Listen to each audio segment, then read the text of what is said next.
Drop it.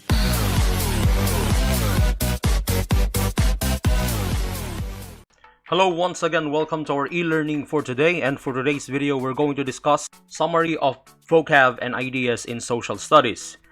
This week is week number 8, May 10 to 14, 2020, and here are your materials. Prepare them, and if you are prepared, let's start our lesson. Okay, so we finished 4 major lessons for the past 7 weeks. So as you can see here, lesson number 1 we discussed about the South, lesson number 2 the Midwest, lesson number 3 the West, and lesson number 4 US government. Okay, so we're going to discuss vocabularies and some ideas coming from lesson 1 to number 4. So let's start with the vocabulary and ideas of lesson number 1, the South. So here are the ideas. So we have 10 ideas. Let's read them. Peninsula, interior, delta, adapt, uses of water, wetlands, producers, consumers, scarcity, and opportunity cost. So let's discuss 1 to 5. Here are the words. So peninsula, a piece of land surrounded by water on 3 sides. So for example, like Qatar and Florida. So if a piece of land, a country for example, is surrounded by water in 3 sides and one side is connected to land, we call it a peninsula. Okay. Number 2, interior. So interior means inside. So it means a place away from a coast or border. So if a place, a city is away from the border or away from the coast, away from the sea, you call this place an interior place. Okay. Number 3, delta. Delta is a triangle-shaped area at the mouth of a river. So when you say mouth of the river, it is the end of the river where it connects to the sea or the ocean. Usually, there is an imaginary triangle-shaped area. We call it delta. Number 4, adapt. To change in order to survive or to change in order to fit to your surroundings. So some animals and plants, they need to fit into their surroundings in order for them to survive. If they cannot adapt to the situation, usually these animals or plants become extinct. So they need to adapt themselves. For example, mangrove trees. Mangrove trees are adapted to muddy, brackish water. Their roots and leaves are adapted to salty water. Okay. Number 5, uses of water for economic purposes. So United States and usually the world, they use water for producing energy. So we have hydroelectric power. So you use flowing water to produce energy. So the development of cities. Agriculture. So agriculture is the business of farming. So you need water to water your plants. And transporting goods. So they have waterways. You have the sea, the ocean, the rivers. They use it for transporting goods. Next, 6 to 10, let's discuss them. Number 6, we have wetlands. So wetlands are places that have water on or near the surface of the soil, like the Everglades. So as you can see, this word is composed of 2 words. We have wet and lands. So wet, which means water, and lands, we have the soil. So there's water on or near the surface of water. Next, we have number 7 and number 8. So these are actually partners. So when you say producers or producer, they are someone who makes or sells goods or services. Okay, so if you are a businessman and you own a company, you are making shoes, you are selling shoes or t-shirts to people, you are called a producer. Or if you are owning a company and you provide one service, like for example banking or telecommunications, you are called a producer. However, if you are buying or using goods or services from these companies, you are called a consumer. So usually most people are consumers. You are buying food, you're buying phones, you're buying shoes or shirts from a company. We call ourselves a consumer. So for number 9, we have scarcity. So scarcity is there's not enough resources to provide a product or a service. So for example, you want to make a lot of apple pie, but when you went to the market, there's no apples, or there's a scarcity of apples, so there's not enough resources to provide or make a good or a product. So for number 10, we have opportunity cost. So it's what someone gives up to get something else. So if you are saving a lot of money to buy a phone and you're going to buy this expensive phone, this is what you call an opportunity cost, because you are giving up this lot of money to buy this expensive thing, and you will have less money to buy another product such as food or water. Okay, so that's the 10 words that we finished for lesson number 1, the South. So let's have an activity right now, and this is practice number 1. Name the following. So I'm going to show you some pictures. and I'm giving you 5 seconds to answer them. So let's start. So here are the pictures. First picture and second picture. And let's start the timer.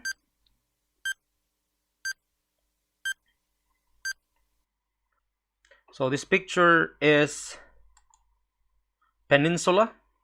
And number 2 we have, what do you think is this? Okay.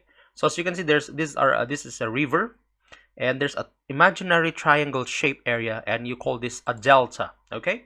Next pictures, we have this picture and this picture. Okay. I'm going to give you again 5 seconds.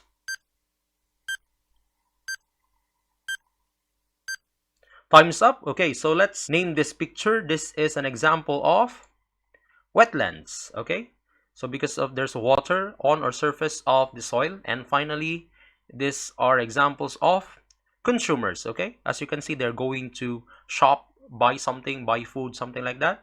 You call them consumers. All right, let's go to vocabulary and ideas of lesson number 2, the Midwest.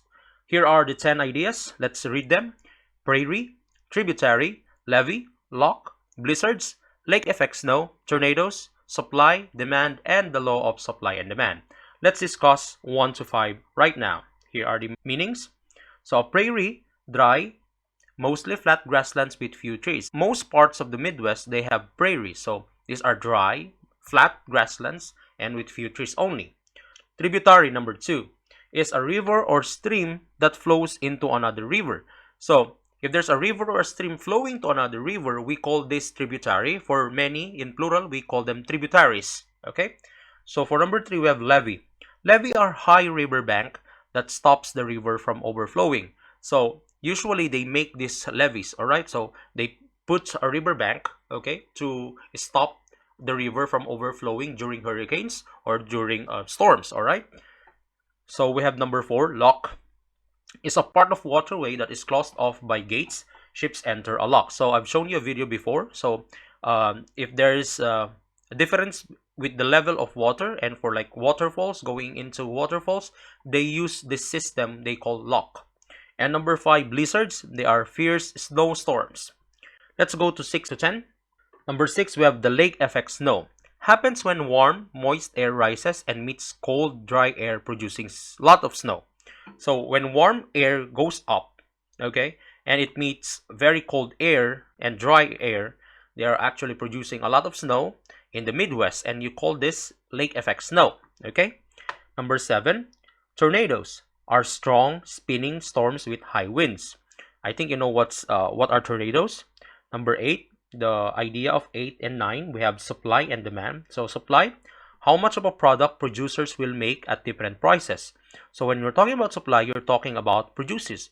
So how many are they producing? Are there 10 pieces, 100, or a million pieces? So that's what we call supply. And demand is how much of a product consumers will buy at different prices. So when we're talking about demand, we're talking about consumers. How many of these consumers are willing to buy this product? So if there are many people buying this product, it means that the demand is high. If there are small number of people going to buy this product, it means that the demand is low. Let's go to number 10, the law of supply and demand. So this talks about the prices.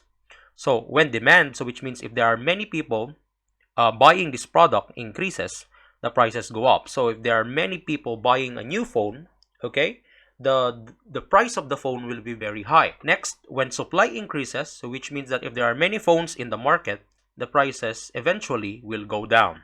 Okay, so these are the ideas that we finished before in the Midwest 1 to 10. And let's go again to practice number 2. Name the following pictures. So here are the pictures. Okay, I'm giving you 5 seconds to answer this activity.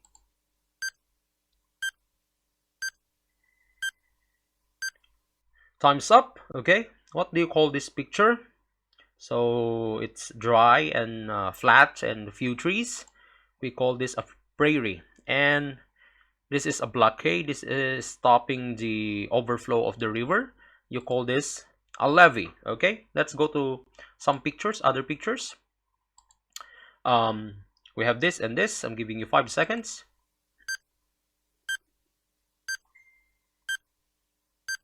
Time's up. So this picture, you can see river A flowing to a larger river and river B flowing to a larger river. So we call this tributary or tributaries.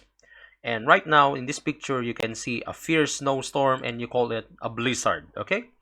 Next, we have these two pictures. All right. I'm giving you again 5 seconds to answer this.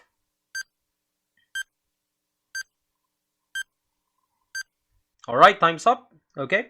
This is the lake effect snow. As you can see, warm air coming from the lake goes up and the cold wind will be mixed with it, and it will be producing lots and lots of snow. So you call it the lake effect snow. And I think you know what it is. What is this? This is a tornado. Okay. All right. So let's go to lesson number 3, vocabulary and ideas, the West. Okay. Here are the 10 ideas. Let's read them. Geothermal, irrigation, hydroelectric power, arid, latitude, elevation, national park, specialization, skilled workers, and unskilled workers. Let's discuss these ideas. Geothermal refers to the heat from beneath the Earth's crust. We discussed this before. So the heat coming from beneath the crust, so coming from mantle or core, you call this heat or energy geothermal. Number 2, irrigation. Irrigation means of supplying land with water. So if you supply your farm with water coming from the river or coming from water source, you call that supplying land with water, irrigation. Number 3, hydroelectric power. Electricity produced from flowing water or the dams. So we discussed this before. So they make dams to produce energy or electricity coming from the flowing water. Number 4, arid means very dry. So which means that there's little or few moisture or rain in these areas. So you call them arid. And in number 5, latitude. So this latitude, it is connected to climate or temperature. So northern latitudes have a very cold climate. So it means that, for example, if you are in northern latitudes like Alaska, Canada, and upper parts of United States, you will have generally cold climate. While latitudes near the equator, so if your country or your place is near the equator, usually your climate or your temperatures will be a little bit warmer. Okay, so that's the idea. Let's discuss 6 to 10. So for number 6, we have elevation. Elevation, the higher the place, the colder the temperature. The lower the place, the warmer the temperature. So as you go up the mountain, the higher the place, the colder the temperature. So at the top of the mountain, the colder the temperature. So as you go down the mountain, the warmer the temperature will be. Okay? For number 7, we have national park. Is an area set aside by the federal government of the United States. So we have different national parks that we discussed before. We have the Zion National Park, we have the Olympic National Park, we have the Kings Canyon and Sequoia National Park. Number 8 is specialization. A business makes only few goods or provides only just one service. So if businesses want to specialize into something, they will produce only up to 3 or 4 products. They will be producing only few products or will be focusing only on one service. For example, telecommunications or phones. Apple company produces only 2 to 3 goods and they focus only on electronic products. Okay. And number 9, let's discuss 9 and 10, skilled workers and unskilled workers. So when someone receives special training and education to do a job like dentists, doctors, teachers, engineers, okay, they have a lot of trainings and stayed in school for 4 to 5 years, we call them skilled workers, okay? And unskilled workers, someone who doesn't need any special training or education to do a job. For example, cleaners. You do not need to go to school or have a special training to clean or to do laundry. But both of these skilled workers and unskilled workers, even if they receive different salaries, both of these workers are very important in any country. Okay, so don't forget that unskilled workers are very important too, and skilled workers are very important too. So both of them are the same in terms of importance. Okay, so those are the ideas for 1 to 10. Now let's go again to the practice number 3. Name the following pictures. So this picture and this picture. I'm going again to give you 5 seconds.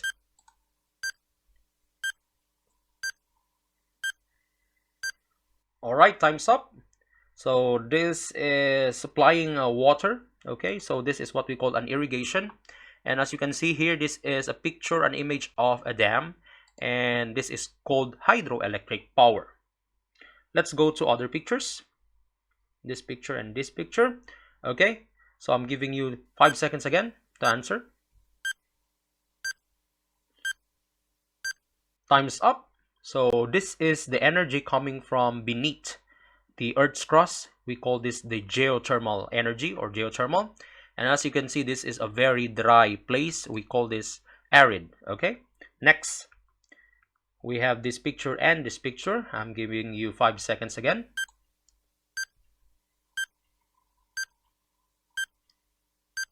Time's up. All right, so you can see this is a mountain, and as you go up it's colder, as you go down it's hotter or warmer. This is elevation.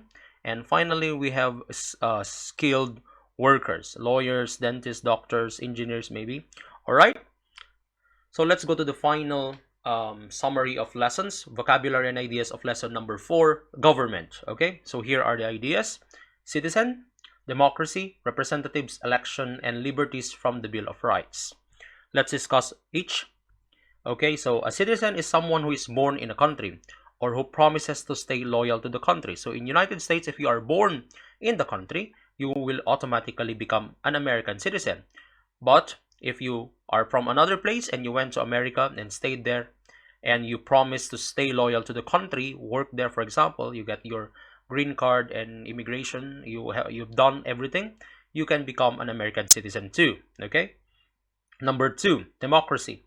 So a system in which the people hold the power of the government. So in democracy, the power is held by the people. Okay, so you can become the president, you can become a representative, you can become a part of the Senate or a Congress, even if you're from different places. Okay, so people hold the power in democracy. Number 3, representatives. So representatives are they are people or a person who acts for a group of people. They make decisions for the government. So people in the United States, they vote for representatives because they're going to make decisions for the government. So because there's a lot of people, they are not going to vote for every decision or rule in the government. So they're going to vote first or elect a representative to represent them in the government. Okay. Number 4, election. So election is the way voters choose people to serve in government. So during election day, millions of people will go out and vote and choose who do they prefer to become their representative, their Senate, their Congress, or their president, something like that. And number 5, liberties from the Bill of Rights. So here are the following: freedom of speech. So you are free to share your opinions and knowledge to everyone. Of the press, so freedom of the press, radio broadcasting, television, whatsoever, they are free to do this one. Freedom of assembly, they can go to the streets and make a rally. And practice of religious beliefs. Okay, so you can practice your religion in United States without the fear of persecution. Okay, next, the activity to wrap up this lesson. Practice number 4, name the following pictures. I'm going to give you again 5 seconds. Okay, so this picture, as you can see, this is citizen. Okay, why? Because these people are from different places and they are promising right now to become loyal to the country, and they are becoming an American citizen. And right now in this picture, this is what we call an election. So you can see here, this is the voting machine. So they're electing their president or their representative in this area. Okay, so that's the summary of all our lessons from lesson 1 to 4. Okay, I'm going to explain right now how to answer your worksheet for today. Let's open up your worksheet. So this is your worksheet right now. So it's actually very quick because everything that you're going to answer here will be coming from the video. So question number 1, write the meanings or definitions of the following words. So we have 12 words. So write the meaning of each. Quite easy. You can get them from the video. So that's why you need to take note. Next, for question number 2, you're going to explain briefly the following ideas. So 4 ideas: uses of water for economic purposes, it's in the video. Law of supply and demand, it's in the video. Effect of elevation and temperature, it's in the video. And what is democracy, it's in the video. So everything is actually in the video, so you need to watch it patiently, okay, until the end of this video. So That's the activity. So for the reminders, do your social studies worksheet and send it to my email. And do not forget your Socrative task on Wednesday. So I think that's the end of our lesson for today. This is Mr. Johnson signing off. Thank you and goodbye.